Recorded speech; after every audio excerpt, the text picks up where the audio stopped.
Hello friends, good afternoon, happy Sunday.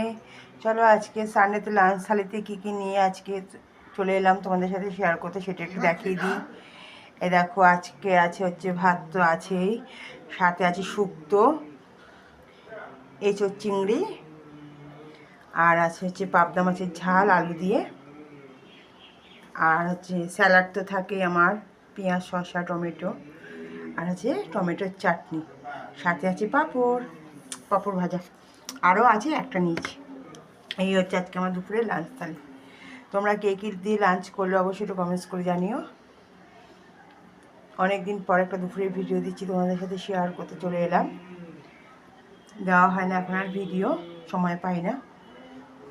ঠিক আছে, চলো খাওয়া দাওয়া করে নিই, তোমরাও খেয়ে নাও। তোমরা কে কী খেলে অবশ্যই একটু কমেন্টস করে জানিও। আর আজকে লাঞ্চের থালি যদি তোমাদের দেখতে ভালো লাগে, প্লিজ একটা লাইক করে দিও। আর পাবদা মাছ খেতে কার কার ভালো লাগে সেটা একটু জানিও কমেন্টস করে। আমি এটা আলু দিয়ে করেছি, যেহেতু আমি আলুটা খুব পছন্দ করি। আর এই শুক্তো এখন গরম পড়ছে তো প্রায় শুক্তোই হবে। চলো টাটা, ভালো লাগলে লাইক করে দিও। আর অবশ্যই জানিও তোমরা কে কী দিয়ে লাঞ্চ করলে।